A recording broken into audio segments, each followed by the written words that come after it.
You're right on time for Hope TV Newswatch on this 20th day of November 2023. Tonight on the DialogueKE, I'll be hosting John Monyoncho, a commissioner at the Salaries and Remuneration Commission, as he sheds more light on the mandate of SRC. A very good evening to you and welcome to the broadcast. My name is Ken Kimani, and my co-presenter on the Sign Language interpretation tonight is Boniface Moredi.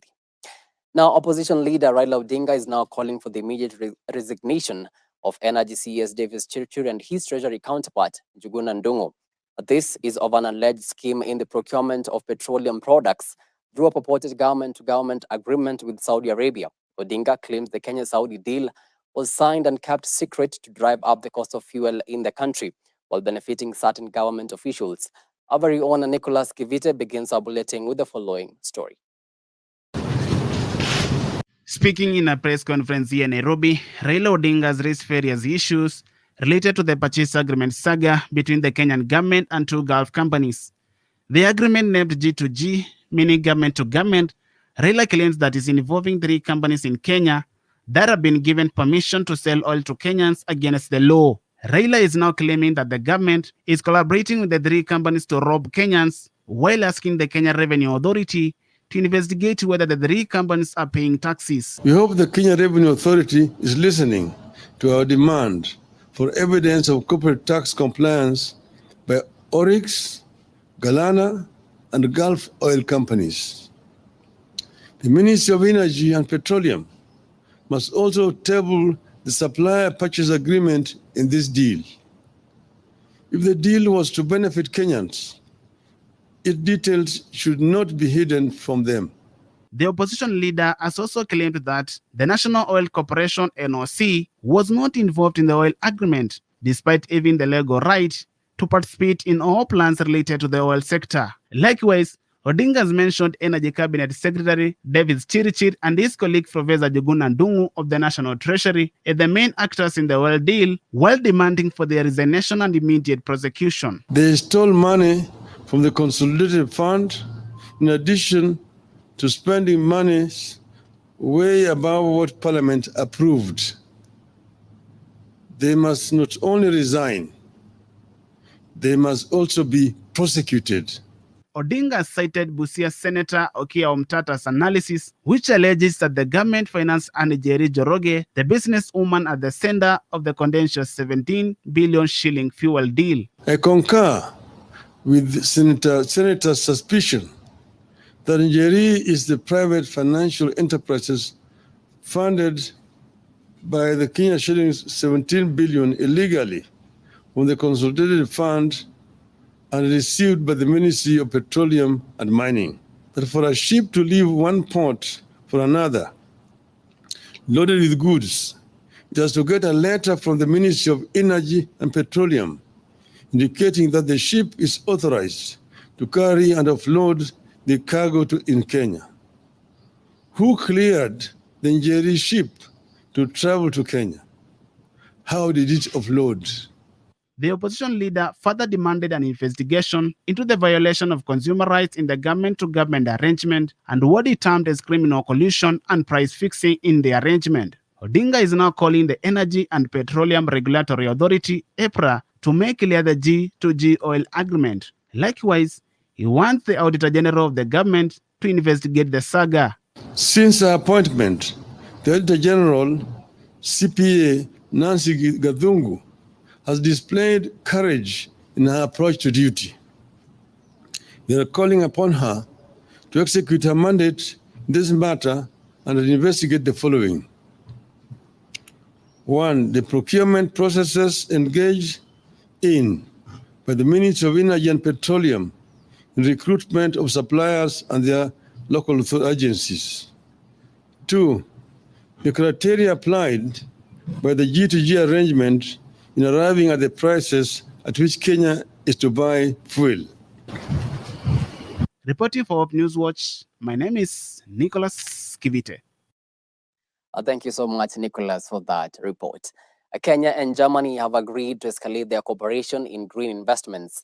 This follows the outcomes of the Africa Climate Summit in Nairobi, in which Germany was one of the central players in a bilateral meeting today in Berlin, Germany, between President William Ruto And the German Chancellor Olaf Scholz, peace and security in the Horn of Africa, also took a center stage. The two leaders also discussed the role of Kenya in the stabilization of Haiti as part of the multinational security support mission for Haiti. At the same time, President Ruto called on Germany to support the international finance reform to lessen the debt burden facing developing countries. Now, in an effort to upscale Kenya's vigilance to combat terror attacks ahead of the festive season, Interior CS Kithure Kindiki today chaired the Inter-Ministerial Committee on Anti-Money Laundering and Counter-Financing of Terrorism at Harambee House. The meeting was called to review Kenya's compliance with international anti-money laundering and counter-financing of terrorism standards and to lay strategies for upscaling the war on money laundering and terror.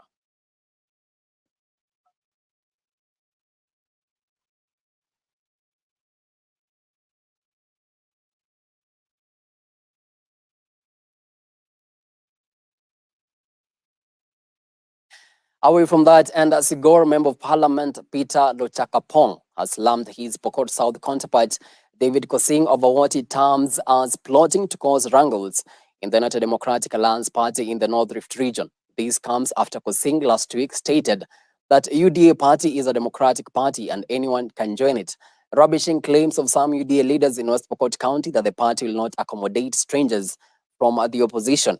Kosing's sentiments have, however, elicited mixed reactions among the UDA leaders, with Lochakapong now saying he will not allow Kosing to destroy the name of the ruling party. Nilisikia rafiki yangu juzi moja hapa jana, mjumbe mwenzangu rafiki yangu kutoka Pokot South anasema tulienda pale Ikulu tukakutana na rais. Ni kweli tulienda pale na tukaenda kama viongozi wa West Pokot pale. Na wakati tulikuwa pale, kwanza yeye alisema ati alienda pale kutubu. Lakini tumwambia kutubu bado tutachunguza mambo yako. Hata rais alimuuliza, wewe unataka kushindana na mimi? Wewe ni mtu Azimio. Na juzi tu aje potea kwa akili za watu kwamba juzi tu hapa yeye alikuwa amesema kwamba yeye ataongoza mambo ya collection of signatures ndio tutoe hii serikali. Tutakubaliana na jibu kama huyo. Kwa sababu hiyo ni si kitambo, ni jana. Alafu leo sasa amesema sasa mimi niko ndani ya wapi? So lazima tuanze kuchunguza vizuri, tuangalie kwamba kama amesema ukweli ama ako na nia nyingine fiche.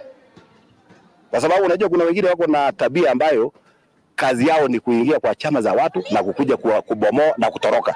So lazima pia tuchunguze kabisa, tuangalie kwamba kama ni kweli ameamua kukuja ama tu ako na lengo lingine. Na ndio tumesema kuja polepole, tuanze kukuangalia vizuri na tuone. Mimi nataka niseme ya kwamba kwa watu wetu wa UDA katika hii kaunti ya West Pokot, wasipotoshwe na watu ambao hawakuamini katika chama hii. Hiyo ndio nataka niwasihi tu. Mimi kama coordinator ya viongozi wa UDA katika kaunti hii, mimi nataka niwaeleze ya kwamba viongozi wako imara na hii chama tutapanga na tutapangana. Hii mambo ya wengine kuja kusema ati wao watakuja kupanga hii chama, hiyo ni ndoto ya mchana. Hiyo haiwezekani. Kama tuko haitawezekana, sisi ndio tutapanga hii chama. Kisii County Governor Simba Arati has decried the increasing wave of insecurity and graft in the county, saying the trend is worrying and unacceptable.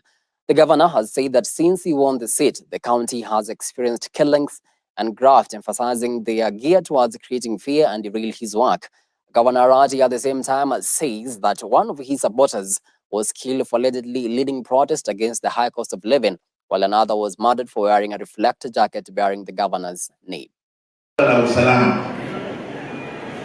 Katika kaunti yetu tunajua kwamba kaunti yetu imekuwa ni kaunti ya usalama. Kila mtu angetaka kuishi katika kaunti yetu. Lakini kutoka niingia ofisini, kuna vikundi ambavyo havikuamini kwamba Simba angekuwa gavana.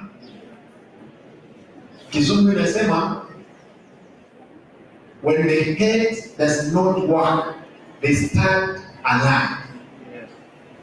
Kwamba chuki isipofanya kazi wanaanza uongo. Wale maasili, na naomba kwamba mtukumbuke katika maombi, wale maasili ambao hawawezi ona kitu kizuri wakaanza uongo. Lakini ukweli useme, Bishop, hili lazima nitauliza kanisa litukumbuke. hapa mjini kumekuwa na fujo, kumekuwa na mauaji mabaya sana. You're watching Hope TV Newswatch. It's now time for a quick break, but after the break, I'll be back with the business and sports news. Stick around.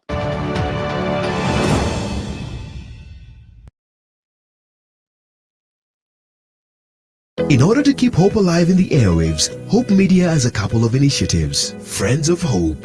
Friends of Hope is you and I forming a team of well-wishers and volunteers who give in cash and kind to support in spreading the gospel at Hope Media. Currently, Hope Media is running a campaign under Friends of Hope dubbed 100 for 1.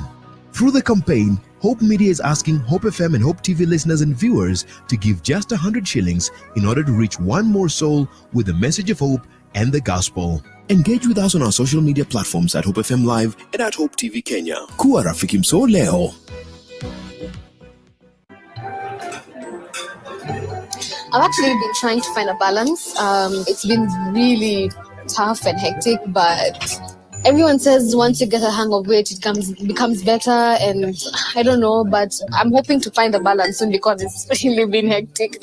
But you've been in the job industry for a long time, so I think you would know better. Cindy. Huh? What time is it?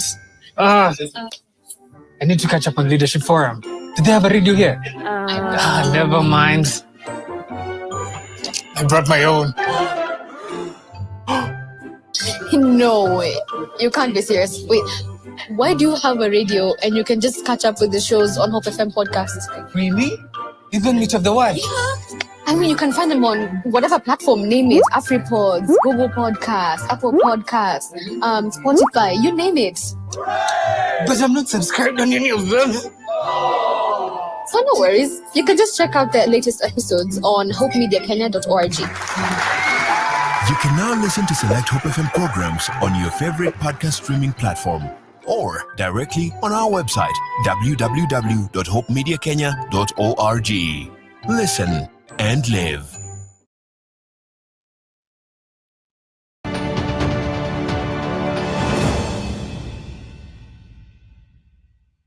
Welcome back. Now let's get down to business.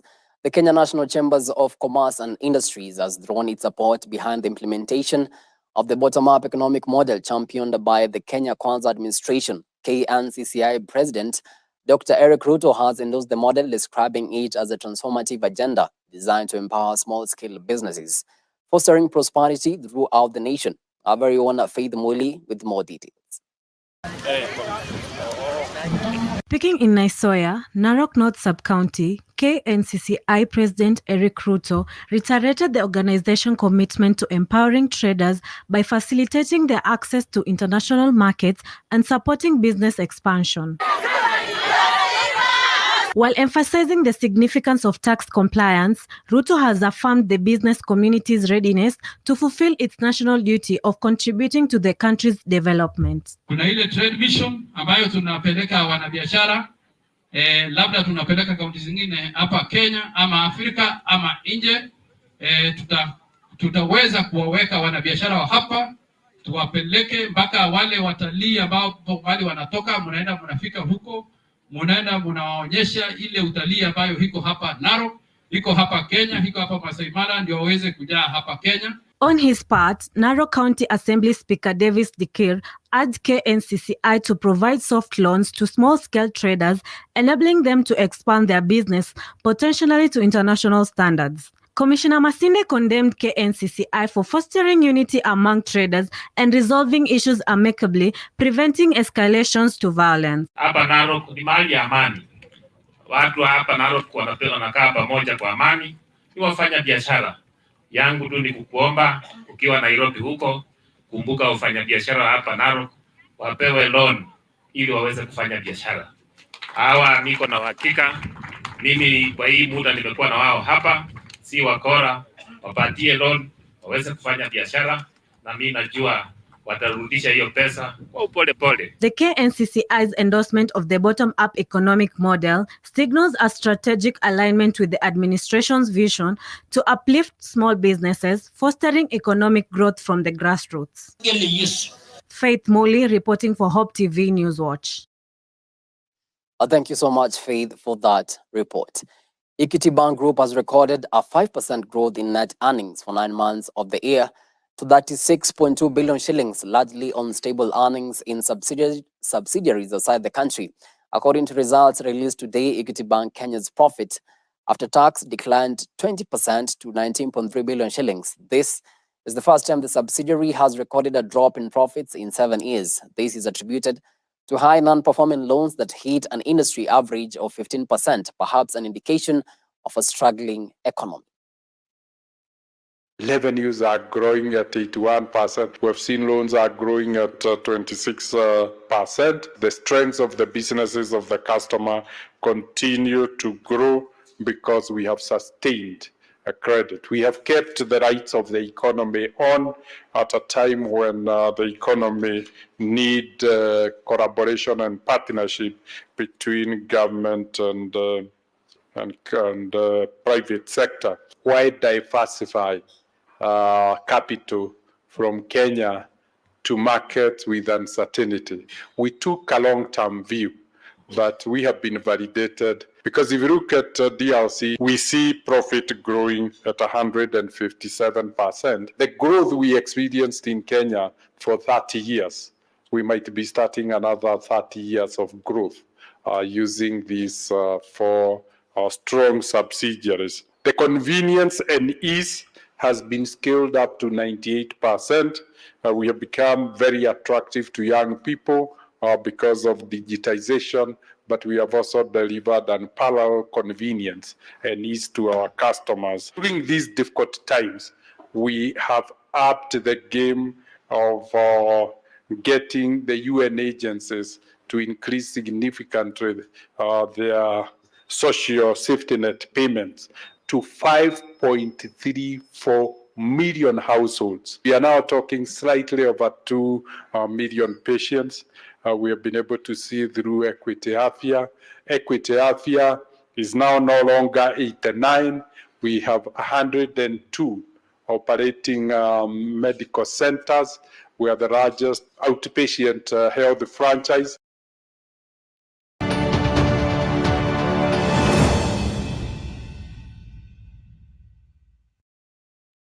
And to some sporting action now, Kenya Shujaa retained the Safari Sevens title after a 19-0 win over Samurai at the RFUA grounds on Sunday. The win in the final summarized what Shujaa have been all throughout the 2-day tournament, sailing the previous hurdles undefeated before they whitewashed their ultimate rivals in a showdown that was attended by the opposition leader Raila Odinga. It was, however, a big blow to the Samurai dream as they hope to win the title, which they last lifted in 2019 when they defeated their arch rivals, the Shujaas. In order to improve facilities there, because as you know, the center of gravity of soccer in our country is in Western Kenya. Okay? And this was really an opportunity. And you know, soccer is also funds. And the soccer funds are down that side. Eldoret is a place for athletics, as we know it. And that is where the facility in Eldoret should be improved for athletics. But you need to improve Uhungu Stadium, Kisumu Stadium, and Mombasa. Very entertaining. We need to have better facilities. See that after 100 years, we're still playing in this kind of pitch for these international competitions. I think the government ought to invest more in rugby to improve the facilities of this sport. The national men's football team, Harambee Stars, will be second to return to winning ways tonight when they face Seychelles in their second Group F 2026 World Cup qualifier fixture in Abidjan, Ivory Coast. Harambee Stars lost by 2-1 to Gabon in their opening match last week, and a win against Seychelles, which lost by 9-0 to Ivory Coast, will get their campaign back on track.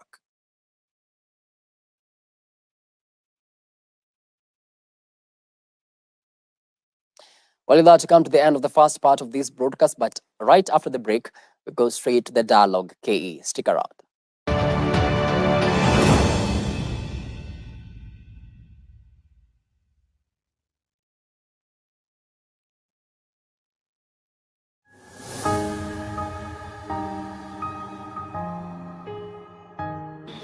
Watu wa Mungu, be the vocalist hapa, and I'm just here to give you a testament. I am a living testimony of the slogan of Hope FM, where they say, listen and live. I am such a serious testimony and a testament to that, a statement, because they have impacted my life big time.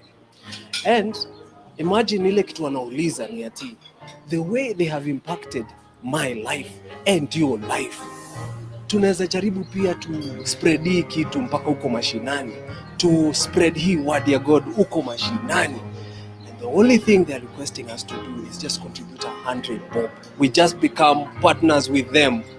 Na unapatana tu na bob moja. Lakini pia kama una feel uko philanthropic sana, unaweza piga jil 2. Twende hivyo, all right? And so they are calling it 100 for one, where you just give out 100 bob and they can reach out to another soul. And of course mnauliza, okay, tuko na hiso tunatuma wapi? Hiso tunatuma via M-Pesa na tuko na P-bill number. P-bill number yetu ni 933 933. Alafu hapo kwa account name, all right? Andika tu FOH, yani Friends of Hope. Alafu tuma ile kitu natuma. Hapo mbele ni pin number yako na ni siri yako. Alafu tu ushamaliza hii kitu, click on the send. Na imagine utakuwa umefanya kitu moja serious sana. We as Hope Media tutakuwa tumereach out. God bless you. Be eager.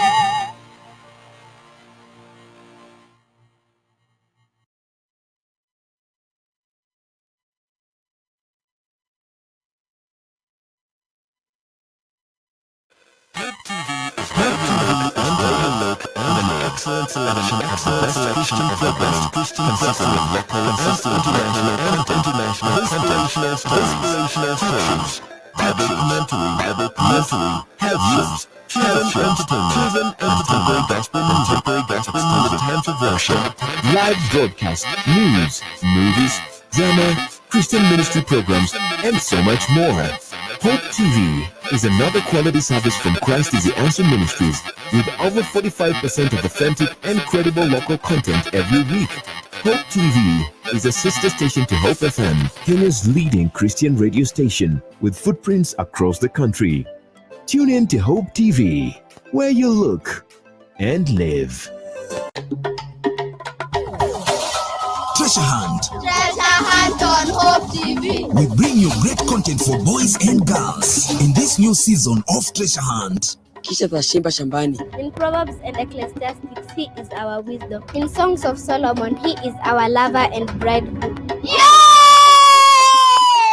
Treasure Hunt, Saturdays at 9 a.m. only on Hope TV.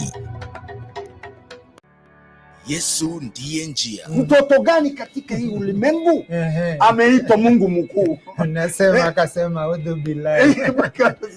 Hata leo usisema udhu billahi, tafadhali usikize. Yesu ndiye njia, uchambuzi wa masuala tata katika Biblia na vitabu vingine vya kidini. We don't believe that Christ was crucified. Christ was taken right to heaven by 4 angels, 4 archangels. Kama Muhammad ndiye alikuwa wa kwanza kuleta dini ya Kiislamu na alikuja after Jesus, sasa inawezekanaje Ibrahimu awe Muislamu, Musa awe Muislamu? Yesu ndiye njia, jadala wa moja kwa moja kati ya walimu wa Kikristo na dini zingine. Wanasema Mwenyezi Mungu ana mtoto. Jambo hilo wanasema limeleta jambo ambalo linachukiza. Siri ya Mungu ambaye Mungu amejidhihirisha katika mili. Hii yote ni ukafiri. Tumefanya makosa makubwa sana kusema kwamba Isa ibn Maryam ni Mungu wa pili na Allah ambaye ameumba mbingu na ardhi mkasema ni Mungu wa tatu. Yesu ndiye njia, Jumamosi kuanzia saa 1:30 jioni kwenye runinga uipendayo ya Hope TV.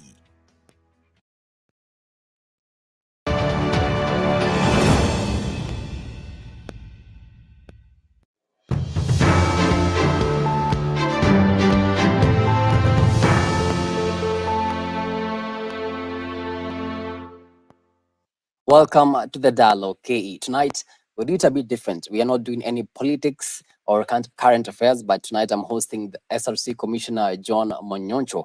as you guys to give us, to make us understand more about the SRC. Karibu sana to the studio. Thank you. Thank you very much. How has SRC been implementing its constitutional mandate?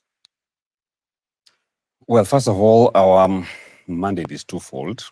It's important that our viewers are able to understand that we have a twofold mandate, and the first mandate is to set and regularly review remuneration and benefits for state officers. That's important to understand. And who is a state officer? A state officer is anyone who holds a state office. For example, we have the president, we have the deputy president, we have the legislatures, we have the judges, we have cabinet secretaries and the PSs, all the way down to MCS. Those are state officers. So for them, we are the ones who set the pay.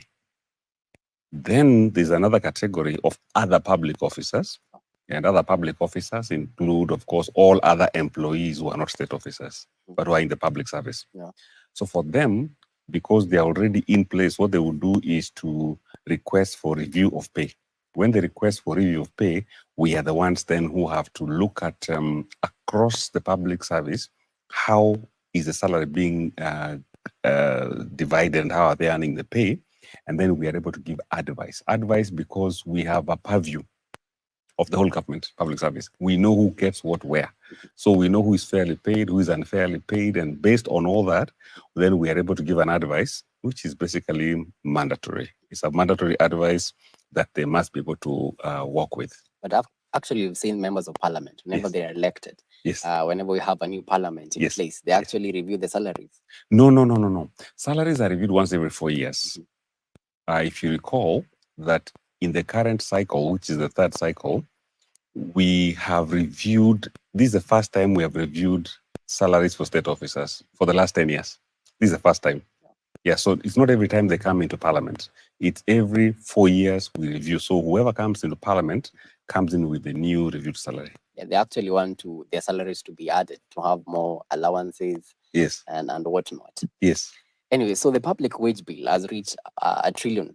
Yeah, it's about 1.1 trillion. It's projected 1.1 trillion the current year. Yeah, I mean, what initiative has SRC employed so that more resources are available for development and services to the common Kenyan? Ideally, if you look at the PFMR, that's the Public Finance Management Act, and you look at the economic distribution of resources, ideally about 30% of our revenue should be going to development projects, 30%. And then, of course, 70% should go to recurrent as we speak. Unfortunately, we find that out of the 70%, which is recurrent, or if you look at the total basket, we have about, from 2018, we've been paying about 55% of our collection, revenue collection, wage bill. But the good news is it has been declining. We are currently at 43%. Now, the target is 35% based on the Public Finance Management Act of 2012. So we are able to, so what has happened is, first of all, because of the freeze on employment, there are very few institutions that employ, because wage bill is a function of how much we pay and how many people we pay. So the more the people, the more you pay. There are very few institutions that have been allowed to be able to recruit, such as doctors, teachers, and of course the discipline services. Those are the only places that explicitly have authority to recruit. And then knowing that we don't have sufficient funding, we must also always remember that the areas like education or like health, those ones will continue recruiting. However, the good news is, as if you look at the last five years, 2018 to date, we are seeing a slowing down of the wage bill, and probably the bigger reason is because of the establishment of the commission. Just a bit of news: last year alone, if you look at how much money was approved by the commission for the last 2 years, we've actually saved the economy about 70 billion shillings. If there was no SRC, we would have spent 70 billion. But now, because SRC is there, every time we have a request, we must analyze it, we must look at it. Somebody wants a review for the collective bargaining agreement, or you want a review for certain allowances, but when we look at it, we realize it has no merit. We said no. And because of that, we are happy to say that we actually saved our own exchequer about 70 billion for the last 2 years. Actually, talking about the funding, the SRC chairperson, Adeline Menkich, yes, actually told the Labour Committee in the National Assembly yes, that SRC could actually shut down in January next year. You see, what happens is that every time there's a budget cut, there is what we call a horizontal cut. You don't, you're not looking at where are the necessary places to cut and what not to cut. So when we are given those instructions that they're taking away 10% or 50% or even 60% of your budget without necessarily looking at specifically which areas, that can cause a bit of a challenge for an institution to run. So it is very possible that it will be very difficult to be able to do the normal running, normal operations alone. I mean, So give us a picture. How have you been operating at SRC? For us, we have been actually operating with a very, very thin budget because the budget has been declining from the time we came on board. I think our budget, I remember the budget was, one time it was around 600 million. 621 is gone down to 580, is now 518. So it means we have to keep on reducing most of the operational activities. So either we work more online, and you see, you can't do everything online. Yeah. We have a very important activity called monitoring and evaluation, which we do at least twice or thrice a year maximum. And monitoring and evaluation activity actually helps us to meet our stakeholders because our offices are just in Nairobi. So for us, we need to meet our stakeholders who are across the country. And meeting those stakeholders is basically to just confirm that the advice that the commission gives makes sense. First of all, they're able to understand it and they're able to implement it, because it's needless to give advice which cannot be implemented. So part of the monitoring and evaluation requires travel. So if your travel budget is cut, it means you cannot go. Even if you're going for training requires travel. Yeah. If it is cut, you still would not go. If you have some repair budget for your computers and for the normal maintenance, Wi-Fi's and emails, if the budget is reduced, it can really be a bit messy if that happens. Yeah. A study by SRC on allowances revealed that there are up to 247 allowances in the public service. I mean, what steps is the commission taking to ensure that the allowances are actually streamlined? I think what we need to understand is that a majority of those allowances, approximately half, 48% of those allowances are commuter and travel and the house allowance. You see, the employment labor laws require that the employer provide as close as possible some money which can help the employer get a house and also come to work. So those are contractual allowances. Those ones, nothing can be done with contractual allowances. What we are looking at, there are many other facilitative allowances that different institutions have. Now, the 247 is not one. It's like the meteorological department, they've got maybe 3 of those allowances. Maybe if you go to the security services, they've got 5 of those allowances. If you go to the civil service proper, there are not more than 10 of those allowances. So if you aggregate all those individual allowances, they come to 247. So the number 247 should not come out to say that we have a huge amount that we're spending on allowances that are actually remunerative, which is important to differentiate. There's a remunerative allowance, for example. If you've got additional responsibility, you can be paid what you call responsibility allowance.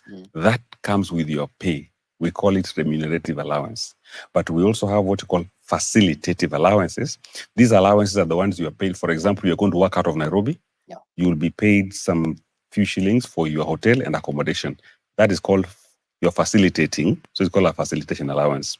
So what the commission has done is that we've consolidated all these allowances, and what we are working on is to see which of these allowances actually have been repeated. 247, there is one allowance which we call commuter. It has got many names. There is transport, it's commuter.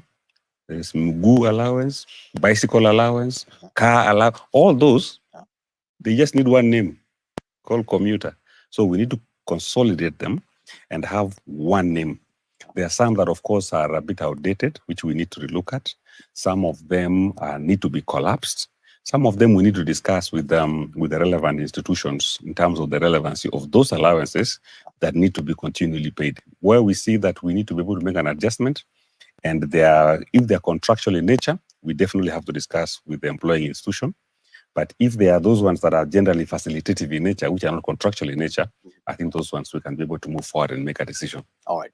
There's actually a huge debate sometime this year when the commission issued pay reviews for state and public officers for the third remuneration and benefits cycle. I remember the head of state saying that there should be no addition of allowances in his salary. I mean, how does SRC determine the salaries for state and public officers?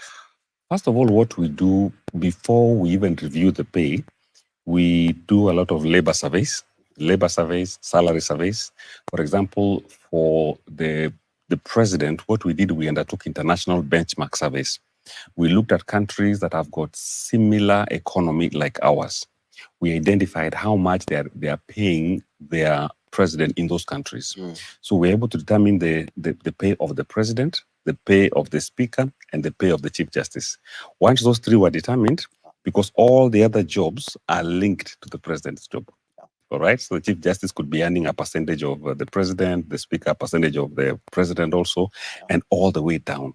So we have to do a number of labor market surveys, international salary benchmarking, and once we have those numbers, then we are able to implement and build a structure that is able to be close as possible to what the international is paying, but definitely within our principles or the constitutional principles of affordability and fiscal sustainability. That's very important. So once we have that information together, we now do a new structure. Once we finish with the state officers, the public officers, we've done local benchmarks, we've done salary surveys, we've seen, when you look at civil servants, where are they in relation to the private sector? We look at state corporations, where are they in line with the private sector?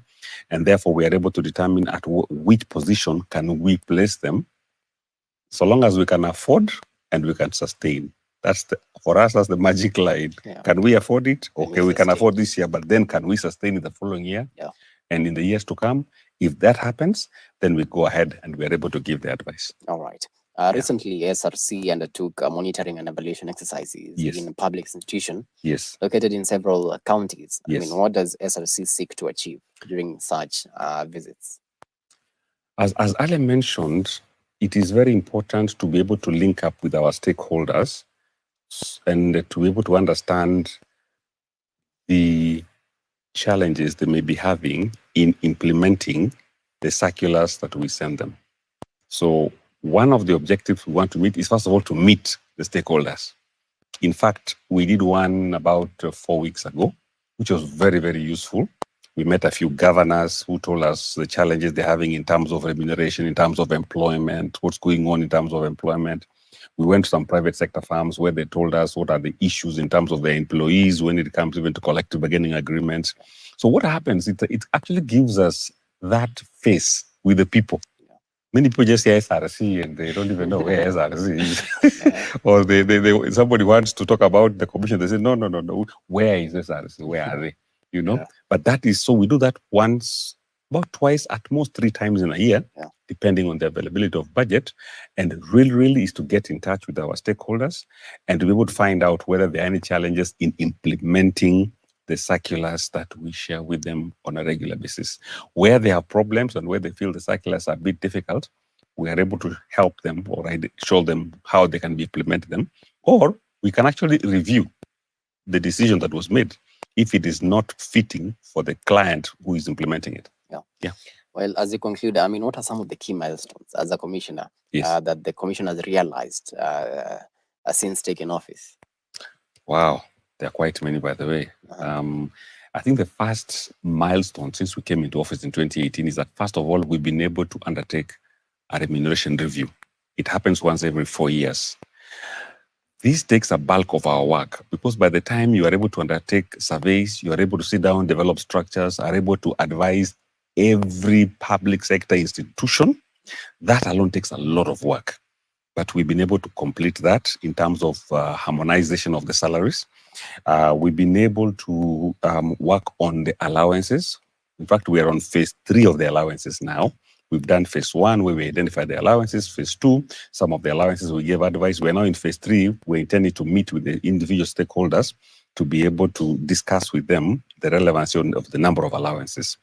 Of course, number 3, part of the mandate or the principles of remuneration is to recognize productivity and performance.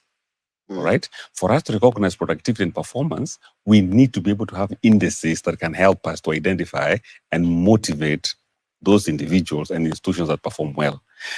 April this year, the Commission spearheaded the development of what we call a framework for productivity, because we are seeing productivity as the next frontier of increasing output for this country. And if output increases, it means then our wage bill ratio will lower.